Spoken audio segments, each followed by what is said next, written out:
کو سمجھا دوں، پشاور ہائی کورٹ اپنی ڈیوٹی کر رہی ہے، کوئی احسان نہیں کر رہی ہے، اسی کی تنخواہیں میں لیتے ہیں، اسی لیے یہ مسند نشین ہے، کوئی گریس تو نہیں ہے اگر مجھے میرا حق ملتا ہے۔ پشاور ہائی کورٹ کی واحد خوبی یہ ہے کہ ڈری نہیں ہے، سرنڈر نہیں ہوئی ہے۔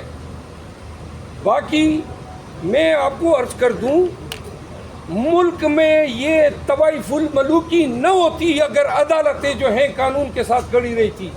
کیوں کرے ایک آئی جی کی جرت ہوتی ہے بلا وجہ اس کی پولیس جاتی ہے جمشید دستی کے گھر میں، بلا وجہ مجھے لاہور ہائی کورٹ کے سامنے اٹھایا جاتا ہے، ہائی کورٹ 5 دن بعد کہتی ہے غلط فیصلہ تھا گرفتاری کا۔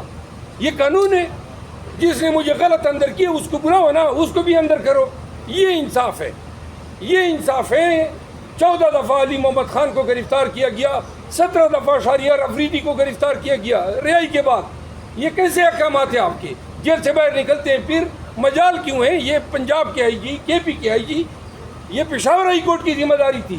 پشاور میں انہوں نے ہمارے ساتھ کم کیا، راستے کاٹے، روڈ کاٹے، پھولیں گرائیں، ہر جگہ پہ مجھ پہ پرچے کیے، ہمارے ورکروں کو اٹھایا، اغوا برائے پریس کانفرنس ہوئے۔ یہ ہائی کورٹ کی ذمہ داری تھی نا کہ آئی جی کو کٹہرے میں کھڑا کرتے، اور اگر عمل درآمد نہیں ہوئے تو اس کو جیل میں بیچتے۔ انصاف تب ہوتا، یہ انصاف نہیں ہے۔ مجھے چھوڑ دیا، چھوڑنا تو بنتا ہے نا، میں نے کچھ کیا نہیں ہے۔ جمشید دستی کے حوالے سے تصحیح کر لیں کہ اس کے سسرال والوں نے کہا ہے کہ ان کی بیٹی کے اوپر کوئی ظلم نہیں ہوا، جمشید دستی ڈرامہ کر رہے ہیں، تو لہذا ایسے سسرالیوں کی اور نواز شریفوں کی بات پھر ذہن میں نہیں لگتی ہے۔ آگے کوئی سوال؟ محمد صاحب، آپ نے اس پہ بڑی سخت تنقید کی کہ عدالتوں میں یہ ظلم ہو رہا ہے، ہمارے امیدواران کے کاغذات مسترد کیے جا رہے ہیں۔ تو جب 2018 میں ایگریکلچر کا محکمہ یہ سب کچھ کر رہا تھا اور 25 ممبران کو بھی اغوا کیا جا رہا تھا، جہانگیر ترین اپنے جہاز کو بھر رہا تھا، تو اس کی بھی آپ تنقید کرتے ہیں اور اس کی بھی مخالفت؟ جس دور میں بھی جس دور میں بحیثیت وکیل میں یہ میرا ایمان ہے، اور ہر دور میں ہم کھڑے رہیں گے ظلم کے خلاف، چاہے وہ کسی پارٹی کی حکومت ہو۔ پہلی بات۔ دوسری بات یہ ہے وہ اس وقت بھی قانون کی حکمرانی کی کمزوری تھی، اگر یہ ترین جو ہے جہاز بھر کے لا رہا تھا۔ میں یہ کہنا چاہتا ہوں پاکستانیوں کو یہ سمجھ لینا چاہیے کہ قانون میں پیمرا جو ہے میڈیا کو ریگولیٹ کرتا ہے، ان کے تمام افعال کو سزائیں بھی دیتا ہے، جزا تو وہ دیتے ہی نہیں ہے۔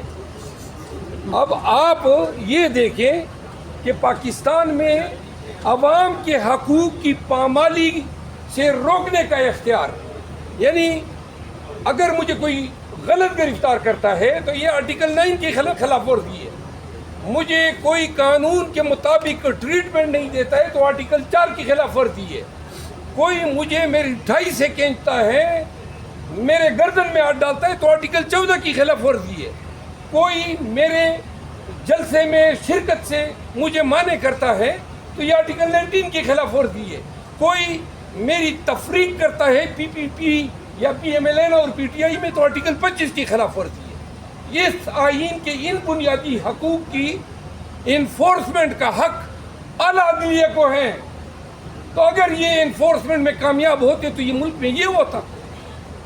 صرف اس سے مسئلہ حل نہیں ہونا ہے کہ آپ مجھے میری ڈسکوالیفیکیشن ختم کر کے مجھے امیدوار بنا دیں۔ جس بدبخت ریٹرننگ افسر نے یہ غلط آرڈر کیا ہے اس کو کٹہرے میں کھڑا کر کے سزا دینی چاہیے تاکہ لوگ عبرت کریں۔ اسلام آباد میں پولیس کیا کرتی رہی؟ ایک دفعہ ایک ایس پی آئی جی کو اسلام آباد میں جیل بھیج دیتے، دوسرے سبق سیکھتے، بھائی یہی جناب اچھا جی بیل آپ کو دے دیتے، وہ بیل تو میرا حق ہے، کسی کا احسان تو نہیں ہے مجھ پہ۔ اچھا شیر افضل مرود صاحب، آپ نے کہا کہ آپ کو خدشہ ہے کہ الیکشن تاخیر کا شکار ہو سکتا ہے، کچھ بھی ہو سکتا ہے، کس بنیاد پہ آپ کو خدشہ ہے کہ الیکشن تاخیر کا شکار ہو؟ بنیاد تو عوام ہے، عوام نے ان کو منہ نہیں لگانا ہے، تو لہذا عوام ان کے پاس نہیں ہے، ووٹ ان کے پاس نہیں ہے۔ 8 فروری ان کا یوم احتساب ہے اور ان کے لیے یوم قیامت ہوگا۔ یہ 8 فروری کو عوام کو